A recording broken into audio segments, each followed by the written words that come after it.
आइए सुनते हैं नाग कन्या की कहानी। बहुत पहले भारत में एक गांव में एक अनाथ मछुआरा रहता था।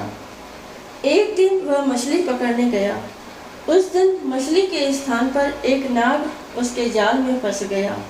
दरअसल वह नाग नागलोक का राजा था। अपने पिता को जाल में फंसा देखकर नाग कन्या घबराई। उसने सुंदर स्त्री का रूप धारण कर लिया। वह मछुआरे के पास पहुंचकर बोली, यदि तुम मेरे पिताजी को छोड़ दोगे तो मैं तुमसे विवाह कर लूंगी। मछुआरा मान गया और उसने नाग को छोड़ दिया। नाग कन्या ने उससे विवाह कर लिया। मछुआरा और नाग कन्या का विवाह गांव वालों को नहीं भाया। उन्होंने विवाह की खबर राजा को दे दी। राजा ने मछुआरे को बुलाकर कहा, तुमने हमारी परंपराओं को तोड़ा है, तुम्हें दंड मिलेगा। कल सुबह तुम्हारे और मेरे मुर्गे में लड़ाई होगी।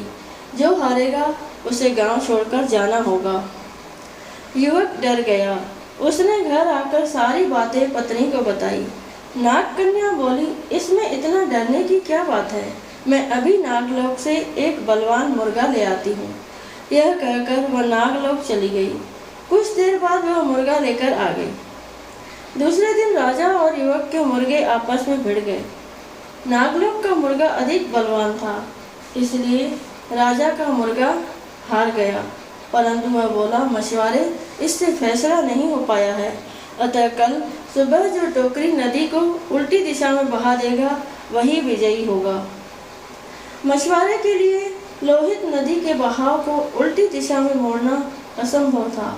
उसने यह बात नाग कन्या को बताई। उसने पति को ढांढस बंधाया, डरो नहीं, मेरे पिताजी तुम्हारी मदद करेंगे। वह अपने पिताजी के पास गई। नाग कन्या ने अपने पति की परेशानी बताई। पिता ने उसे सुंदर टोकरी दी। कहा, टोकरी को नदी में डालते ही धारा उल्टी दिशा में बहने लगेगी। नाग कन्या अपने घर पहुंची।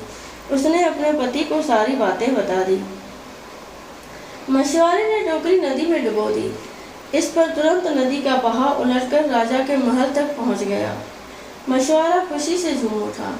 वह राजा से बोला, राजन, मैं जीत गया हूँ। शर्त के अनुसार आपको यह गांव छोड़कर चले जाना चाहिए।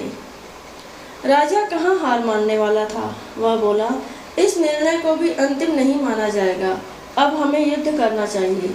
इसी युद्ध से निर्णय होगा।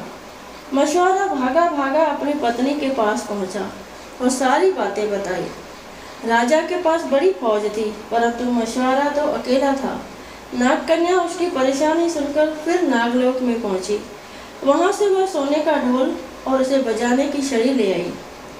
सुबह राजा अपनी फौज के साथ लड़ाई के लिए आया। मछुआरा पहले से ही तैयार था। राजा और फौज को देखकर नाग कन्या ढोल बजाने लगी। ढोल की ढम ढम सुनकर वृक्ष, जानवर, घास, पत्ते आदि नाचने लगे। राजा और सैनिक भी हथियार फेंककर झूमने लगे और इस तरह मछुआरा जीत गया। इस तरह राजा को गांव छोड़कर जाना पड़ा। अब मछुआरा और उसकी पत्नी नाग कन्या गांव के राजा रानी बन गए।